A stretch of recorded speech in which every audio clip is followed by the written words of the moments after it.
अब एक नई सलाह आपको दी गई है कि भाई पाकिस्तान से जरा डर के रहो, उसके पास न्यूक्लियर बम है।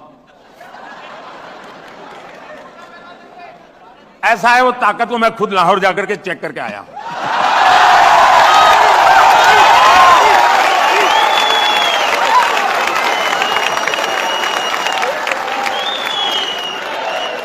और बिना कोई सिक्योरिटी चेक में सीधा चला गया। और वहां पर एक रिपोर्टर रिपोर्ट कर रहा था, अल्लाह तौबा, हाय अल्लाह तौबा, ये बिना वीजा कैसे आ गए। ये चर्चा थी टीवी पे, ये बिना वीजा कैसे आ गए। अरे वो तो मेरा ही देश था यार किसी जमाने में।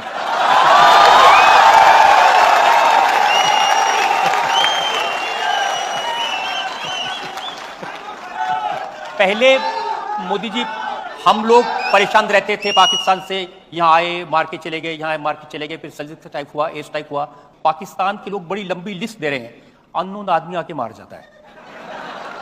मुद्दा वो नहीं है। पाकिस्तान के लोग परेशान हैं, मैं जानता हूं। उनकी परेशानी का कारण भी मैं हूं, ये भी मैं जानता हूं। लेकिन दुख इस बात का है जब मेरे देश का ही एक व्यक्ति, जिम्मेवार व्यक्ति, जिम्मेवार पार्टी का व्यक्ति ये कहे कि कसाब को, यानी कसाब ने हमारे देशवासियों को नहीं मारा था, हमारे देशवासियों ने हमारे देशवासियों को मारा था। पाकिस्तान की फेवर में, कसाब की फेवर में मेरे देश के एक पार्टी जो सालों तक सत्ता में रही है, जब 26/11 हुई तब वो पावर में थे, उनकी तरफ से जब ये बयान आ जाए कि ये कोई पाकिस्तान के लोगों ने आतंकवाद नहीं किया था, हिंदुस्तान के लोगों ने किया था, तब जाकर के माथा शर्म से झुक जाता है, बहुत दर्द होता है। मुझे मेरी वहां से खबर आए कि भाई हमारा ये मारा, हमारा वो मारा, हमारा ठिकाना मारा।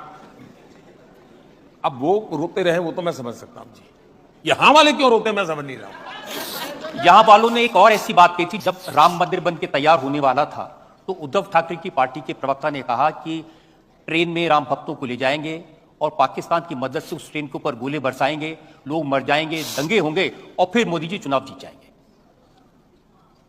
अब दंगे तो नहीं हुए, कोई ट्रेन भी नहीं चली। अब जाकर उनको किसी ने पूछना चाहिए कि भाई आप कोई दवाई ववाई लेते हैं कि नहीं लेते हैं, कोई मेडिकल चेकअप कराया कि नहीं कराया, कोई तो पूछो जाके भाई। चलिए आप ये सवाल नहीं पूछ सकते, लेकिन उनकी हेल्थ का तो पूछो, उनकी बीमारी क्या है ये तो पूछो, क्योंकि ऐसी बातें ऐसे नहीं निकलती भाई, कोई स्वस्थ मनुष्य थोड़ा करता है।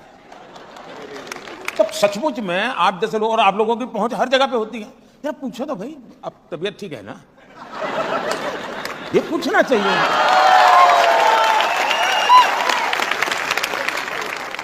हम क्योंकि पाकिस्तान की चर्चा कर रहे थे, वहां के लोग के इंटरेस्टिंग वीडियोस मैंने देखे। जब चंद्रयान उतरा चंद्रमा पर तो उन्होंने कहा कि हम तो ऑलरेडी चंद्रमा पर हैं, गड्ढे हैं, अंधेरा है, बिजली नहीं है, पानी नहीं है। ऐसा है, उनके लिए झंडे पर चांद है तो बहुत कुछ है, मेरे लिए चांद पे झंडा हो वो सब कुछ है।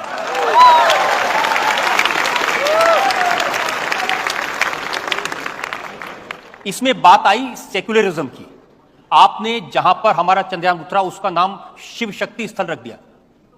ये देश का दुर्भाग्य है कि हर चीज में वोट बैंक के नजरिए से देखा जाता है। कोई मुझे कहे कि शिव शक्ति से इतराज क्या है जी, ये सृष्टि के नियंता है। और मेरा गुनाह ये है कि मैंने कहा कि चंद्रमा पर जहां पर मेरा चंद्रयान लैंड किया था उस पॉइंट का नाम मैं किसी भी बीजेपी के नेता का रख सकता था, तो मुझे मना नहीं करता, तो उन्होंने वो परंपरा बनाई थी, लेकिन मैंने वैसा नहीं किया, मैंने शिव शक्ति रखा। तो वो इनके दिमाग पर ऐसा उसका असर था, बोल तो पाए नहीं, लेकिन बाद में कोई 1 साल के बाद उन्होंने बयान दिया कि हिंदू में जो शक्ति है ना, मैं उस शक्ति को नष्ट कर दूंगा। अब वो मुझे पता है यार, उस दिन का जहर वहां तक पड़ा हुआ है, लेकिन उनको मालूम नहीं है कि मैंने शिव और शक्ति दोनों बोला है, और शिव में जहर पीने की ताकत भी तो बहुत होती है।